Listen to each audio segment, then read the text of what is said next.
नमस्कार, नेपाल टाइम्स ट्रेन्डिङमा हार्दिक स्वागत गर्छु। म रञ्जिता पोखरेल।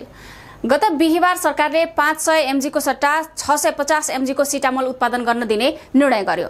स्वास्थ्य सचिव डाक्टर रोशन पोखरेलको अध्यक्षतामा बसेको औषधि सल्लाहकार समितिको बैठकले सिटामोलको बढाइएको डोजमा सहमति दिएको हो। यससँगै अन्तर्राष्ट्रिय मूल्यको अनुपातमा सिटामोलको नयाँ मूल्य तोक्ने पनि सहमति दिएको थियो। औषधि व्यवस्था विभागका प्रवक्ता सन्तोष केसीका अनुसार उत्पादक कम्पनीले सिफारिस गरेपछि छलफलबाट सिटामोलको नयाँ मूल्य निर्धारण हुनेछ। तर सरकारको यो निर्णयको चौतर्फी विरोध गरिएको छ। एक त नागरिकको स्वास्थ्यसँग खेलवाड गर्न लागि अर्को मूल्य बढाउनकै लागि सिटामोलको तौल बढाइएको भन्दै चर्को विरोध भइरहेका छन्। उत्पादक र व्यापारीको दबावमा स्वार्थ समूहका लागि सरकारले नै यस्तो गलत निर्णय लिएको भन्दै चर्को विरोध भइरहेको छ।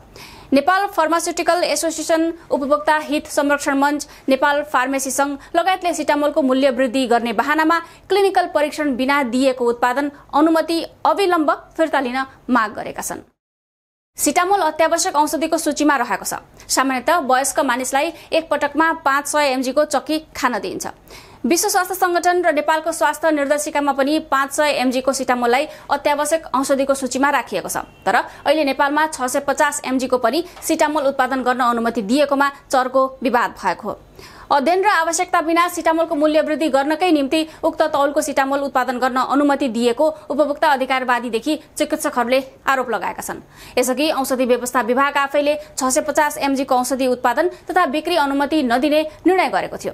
तर अहिले अनुसन्धान वा क्लिनिकल ट्रायल समेत नगरिकनै उत्पादक र व्यापारीको दबावमा औषधि सल्लाहकार समितिको बैठकले निर्णय गरेको आरोप लागेको छ। मूल्य बढाउने दबावकै लागि कोभिड कालमा समेत सिटामोलको अभाव सृजना गरिएको र यो योजना अनुसार नै भएको धेरैको आरोप छ। स्वार्थ समूहको प्रभावमा जनताको स्वास्थ्यमाथि खेलवाड गर्ने यो निर्णय तत्काल फिर्ता गर्न माग गर्दै नेपाल फार्मास्युटिकल एसोसिएसनले विज्ञप्ति जारी गरेको छ, जसमा यो निर्णय गलत मनसायले भएको ठहर गरिएको छ। प्यारासिटामोल 500 मिलिग्रामको उपलब्धता सहज गर्न समय सापेक्ष मूल्य समायोजन नगरी बढी डोजको चक्की दर्ता गर्ने निर्णय गलत मनसायले गरेको ठहर छ, विज्ञप्तिमा भनिएको छ। एसोसिएसनका अनुसार नयाँ औषधिको नयाँ बनावट वा डोज दर्ता गर्दा दर्तामै रहेको औषधि भन्दा प्रभावकारिता, जोखिम, लाभ, जनस्वास्थ्यमा पर्ने असर, मूल्य लगायत अन्य वैज्ञानिक तथ्य र प्रमाणका आधारमा हुनुपर्छ। तर वैज्ञानिक प्रभावकारिता, जनसुरक्षा लगायतका आधारलाई नजरअन्दाज गरी 650 मिलिग्राम सिटामोल चक्की दर्ता गर्ने निर्णय खेदजनक छ। चिकित्सकका अनुसार 500 मिलिग्रामको पारासिटामोल चक्की खानासाथ एकैचोटि रगतमा जान उपलब्ध हुन्छ। तर 650 एमजी वा बढी मात्राको पारासिटामोल निर्धारित समयभित्र रगतमा अलिअलि मात्रामा जानलाई उपलब्ध हुन्छ। 500 मिलिग्राम भन्दा 650 मिलिग्रामको तुलनात्मक लाभ के छ भन्ने कुरामा प्रमाणका आधारमा छलफल हुनुपर्नेमा वैज्ञानिक वा तार्किक छलफल समेत नभई मनलाग्दी डोज राख्दा जनस्वास्थ्यमा असर पर्ने एसोसिएसनले जनाएको छ। औषधि विभागका पूर्व निर्देशकहरूले पनि यसलाई आम नागरिकको जीवनसँग खेलवाड गर्ने कदम भनेका छन्। बेला बेला देखिने सामान्य ज्वरो वा दुखाइ नियन्त्रणका लागि प्रयोग हुने औषधि सिटामोलको मूल्य नेपालमा 2064 साल यता बढेको छैन, जसका कारण उत्पादकहरूले मूल्य समायोजनको माग गर्दै आएका छन्। विश्वव्यापी रूपमा कच्चा पदार्थदेखि अन्य वस्तुको मूल्य बढेको समयमा सरकारले सिटामोलको मूल्य समायोजन नगरेकै कारण बढी मात्राको औषधि उत्पादनको बाटो अपनाएको आरोप छ। यो निर्णय विरुद्ध आइतबार प्रधानमन्त्री कार्यालय र सतर्कता केन्द्रमा निवेदन दर्ता गराएका फार्मास्युटिकल एसोसिएसन, उपभोक्ता हित संरक्षण मञ्च, नेपाल फार्मेसी संघले पनि औषधिको मूल्य वृद्धि गर्नका लागि उत्पादकको दबावमा विभागले गलत निर्णय गरेको दावी गरेका छन्।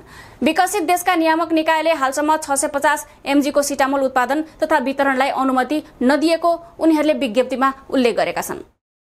नेपाल फार्मेसी संघका अध्यक्ष अमृत खनालका अनुसार एक ट्याब्लेटमा 3 रुपैयाँ पुर्याउने खेल भइरहेको छ। पारासिटामोलको 500 मिलिग्रामको सट्टा 650 मिलिग्राम चक्की प्रयोग गर्दा दिनमा 4 चक्की प्रयोग गर्ने हिसाबले दैनिक 600 मिलिग्राम र 10 वटा चक्कीको एउटा स्प्रिटमा 1500 मिलिग्राम बढी प्रयोग हुने साथै औषधि बीचको प्रतिक्रियाको बढी सम्भावना रहने पनि उनले बताएका छन्। खनालका अनुसार कोरोना भाइरसको महामारी सुरु हुनुभन्दा अघिसम्म 1 रुपैयाँमा सिटामोल बेचे बापत उत्पादकले फार्मेसीलाई 20% बोनस दिन्थे। फानको तथ्याङ्क अनुसार कोभिड-19 को समयमा मात्र देशभरका फार्मेसीहरू मार्फत करिब 18 करोडको सिटामोल बिक्री भयो। अब त बजारमा पाइने सिटामोलको मूल्य 2.5 देखि 4 रुपैयाँ हुन सक्नेछ। यसले अन्त्यमा मार पार्ने भनेको जनतालाई नै हो। मूल्यभन्दा ठूलो समस्या स्वास्थ्यमा पार्ने असरले निम्त्याउन सक्छ। तर तर सरकारी अधिकारीहरूको तर्क भने बिल्कुल फरक छ। कोरोना भाइरस महामारीको समयमा 650 mg सिटामोल प्रभावकारी देखिएको र भारत लगायत अन्तर्राष्ट्रिय बजारमा चलेको भए पनि नेपालमा उपलब्ध नभएकाले अनुमति दिएको समितिका अध्यक्ष तथा स्वास्थ्य मन्त्रालयका सचिव रोशन पोखरेलको भनाइ छ। चिकित्सक नेपाल मेडिकल काउन्सिलका प्रतिनिधि लगायत अन्य विज्ञहरूको समूहले उक्त मात्राको सिटामोल आवश्यक रहेको भन्दै उत्पादन अनुमतिमा जोड दिएको पोखरेलको दाबी छ। हामीसँग 500 mg र 1000 mg को सिटामोल छ, तर त्यसको बीचको छैन। त्यो डोज अन्तर्राष्ट्रिय रूपमै मान्यता प्राप्त भएकाले उत्पादन स्वीकृति दिएको उनको भनाइ छ। पोखरेलले 650 mg को सिटामोलले 500 mg लाई विस्थापित गर्ने वा त्यसको उत्पादनमा असर नपुर्याउने पनि दावी गरेका छन्। साथै उनले मूल्य बढाउनकै लागि तौल पनि बढाउने अनुमति दिएको भन्ने आरोपको खण्डन गरेका छन्।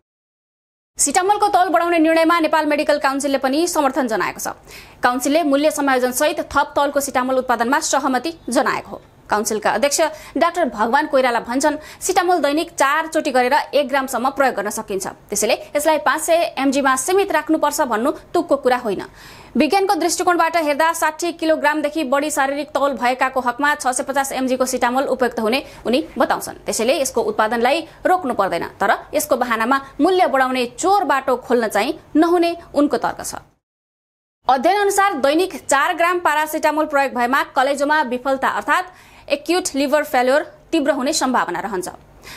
कलेजोमा पारासिटामोलको विषाक्तता गम्भीर प्रकारको अर्थात् अस्पताल भर्ना हुनुपर्ने स्थायी अपाङ्गता वा मृत्यु समेत हुन सक्ने खालको भएको चिकित्सकहरू बताउँछन्। कलेजोमा सिरोसिस, भाइरल हेपाटाइटिस बी र सी, फ्याटी लिभर भएकालाई 24 घण्टामा 2 ग्राम भन्दा बढी पारासिटामोल सेवन गर्दा समस्या हुन सक्ने चिकित्सकहरूको भनाइ छ। सन् 2021 मा अमेरिकाको food and drug administration FDA ले लिभर फेल्योरको 50% सम्म कारण पारासिटामोलको दुरुपयोग भएको उल्लेख गरेको छ। त्यसपछि प्रेस्क्रिप्सन पारासिटामोलमा 325 मिलिग्राम भन्दा बढी नराख्ने निर्णय गरेको छ। US FDA पारासिटामोल बारे जागरुकता ल्याउने गठबन्धनको सदस्य पनि हो। नेपालमा भने आवश्यक अध्ययन वा क्लिनिकल परीक्षण सम्म नगरी सोझै 650 mg को चक्की उत्पादन गर्न दिने अनुमति दिइएको छ। मुनाफाका लागि डोज बढाइएको सिटामोलले कलेजो र मृगौलामा हुन सक्ने असरमा अत्याधिक वृद्धि हुन सक्ने विज्ञहरूको चिन्ता छ। सरकारको यो कदमले प्रत्यक्ष रूपमा नागरिकको जीवनमा असर गर्ने विज्ञ समूहबाट चिन्ता जाहेर भइरहँदा सरकार भने यसलाई सुन्न तयार छैन। मानवीय स्वास्थ्य जस्तो जटिल र संवेदनशील विषय जोडिएपछि यसबारे सरकारले थप प्रश्न पार्न पनि जरुरी छ। नागरिकको स्वास्थ्यसँग जोडिएको अति संवेदनशील विषयमा स्वास्थ्य मन्त्रालयले प्रभाव र बदनीयतका साथ स्वार्थपूर्ण निर्णय गरेको हो वा सरकारी अधिकारीहरूले भने चाहिँ यो आवश्यकता र विज्ञहरूकै सुझावमा आएको हो।